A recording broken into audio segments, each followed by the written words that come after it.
you got? All right, so we have good news on our search for the two missing 7-year-olds. They were just found probably 2 or 3 minutes ago. They're safe.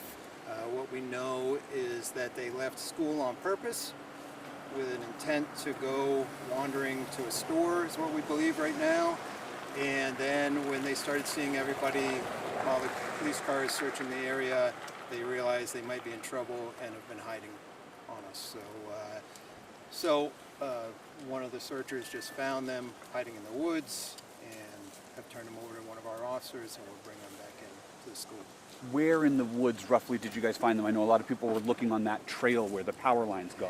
Yeah, so roughly a half mile behind us, off behind some houses. It's not a thick woods, but there's a significant amount of trees in that area. And again, we're looking for two younger 7-year-olds, and they were hiding on us, so it took a little bit to find them. They were hiding in that wooded area? Yes. What street roughly were they off of? Actually, I think there's this road right here. Patricia Drive? Yeah. This is Barrows. Barrows, yeah. So I think they're a little back there. It's just happening as I'm talking to you. I see. So I don't have all the information right now. The biggest thing to say is that they've been found safe and sound.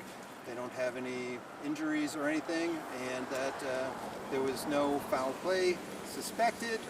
And now we've proven that it wasn't initial foul play. It was just they were hiding on us, so worried about getting in trouble.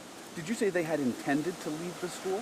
Yeah, so what we've found by talking to some of the other classmates is that they had a plan to leave school today and followed through with it. Can you tell me more about what that plan was? Not right now. All we know is that they had an intent to go to one of the local stores, I assume for snacks or something.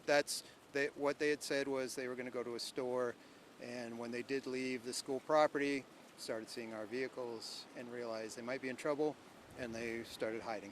There have been a lot of different agencies involved in the search, right? Marine Patrol, there was Saginaw County Sheriff's Office, there was your office. Were there others that we missed? The Warden Service is here. They've been very helpful. Brunswick PD, Saginaw Sheriff's, Topsham, the school has been very helpful in just helping set this whole situation up. The command post getting information as fast as possible. So we're thankful to everybody. We've also received a lot of calls, people offering to help.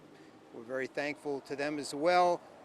We were about to ask you not to have people show up because we had 3 different search dogs out, and it would have been a little bit of an issue with the tracking dogs. But again, luckily, it's not an issue. Who found her? Was it a law enforcement officer of some kind, or was it a civilian? I think it was a civilian. Right now, again, this just happened, and turned them over to one of our officers. Have you been in touch with either of Sophia or Olivia's family at this point? Our department has, but not me personally. But they know they're safe? Yes. Have they expressed anything to any of your officers or Heidi, to you at the school district at this point about how they're feeling? No. And the problem is, right now, this happened as we were walking down to talk to you, so... Wow. Yeah, so okay, I just don't have... We should regroup in a bit. Want me to let you guys go get you some more information and then come back? Yeah, or, sure. Can I just quickly ask, Heidi, would you mind if I ask you a question? Sure. And then I want to give these other guys a chance because I've been monopolizing. I'm sorry. That's okay. Heidi, to hear that this has come to a safe resolution, both these girls have been found safe, makes you feel, as the superintendent for the district? Absolutely thrilled, because it's very stressful and very worrisome, and all you can think of is what's happening with these children, and all we needed to do is get everybody out and moving and searching and finding where these children were. And I'm very thankful that this came to the conclusion that it's come to. So. What did it mean to have not only so many different agencies respond, but also all of the civilians in the area walking this neighborhood? I mean, it takes a village. I hate to use that cliche, but it is absolutely true. Law enforcement was quick to respond. They were here immediately, formed their search teams, game wardens, Topsham PD, everybody, and it just means a lot. I mean, this is how we have to handle things, and we set things up and did what we needed to do. So. Is there anything else, guys? And Allison, I'm sorry, I took your microphone and I stopped letting you ask questions. What was the total time that the students were missing? Yeah, 10:45 till right now. Okay. Yeah. And I think that's the right Sorry, time. I'm so It's sorry. going on memory right now. So, yeah. 3 hours? Yeah. Basically. Although this is still new, obviously it was a really scary situation for you and the other teachers at the school. How are you guys going to ensure that nothing like this happens again? So we'll debrief after this situation. We do that. We have a very solid safety plan. We have an incident command team that's been fully enacted today. We'll debrief with the principal and the teachers, and we'll look at all of our protocols.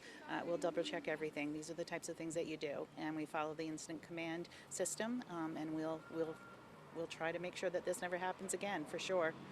And my last thing is, if there's maybe some parents that are concerned to maybe send their kids to school because something like this happened, what would you say to those parents? Children are safe in school. This was a very calculated plan, and their kids are safe, and we want them to send them. If they have questions, they can reach out to us. We have social workers available. We have team members that can speak to them. They can speak to the principal. They can speak to me, but kids are safe. Heidi, I wanted to ask, did this search and the missing kids, how did it affect the regular school operations for Woodside? Yeah, so for Woodside, we went into a shelter in place, which means that they were able to still move about in the school. We kept some hallways clear, and the children didn't really know what was going on. We didn't allow that to happen, and we kept everybody where they needed to be so that we could keep things going the way that they needed to for a regular school day. And so the kids are still in school at this point? They currently are, yeah. Based on my conversation with Chief Hagan, we decided to keep them in school because sending more kids out in the community, it's a very busy neighborhood, and we didn't want kids out and confusing anything. When do they normally get dismissed from school? Right between 3 and 3:15. Okay. Yeah. Trying to just recap for our viewers what has been going on here today in Topsham. So we're at Woodside Elementary School, and around 10:45 there were two 7-year-old girls who were in second grade who had walked off of the playground around 10:45. Police just told us that within the last 20 minutes, or maybe 15 or 10, they just found both of these girls safe. They had been hiding in the woods. Apparently they had a plan to leave school today. They followed through on it. Luckily, it was a civilian, police say, who found these two girls safe in a wooded area not far from where we're standing right now. This area around Woodside Elementary School is a very dense neighborhood, very, very populated. There have been a lot of civilians out walking around trying to help find these two little girls, in addition to the Saginaw County Sheriff's Office, the Maine Marine Patrol, Topsham Police. There was even a Central Maine Power crew that was helping to look, because there's a trail that goes along power lines that kids frequently take to walk here to school. So there have been really all hands on deck here as civilians, law enforcement officers, any type of search and rescue is really trying to, has been doing whatever they need to do to find these two little girls, Sophia and Olivia. They had just been found, again, within the last couple of moments. We heard from Police Chief from Topsham, Mark Hagan, just moments ago, that as they were walking down to deliver us an update, they found out that these girls had been found safe. So they're going back to collect some more details. We have lots of questions about how this all transpired that they're going to hopefully be able to answer for us coming up in just a little bit.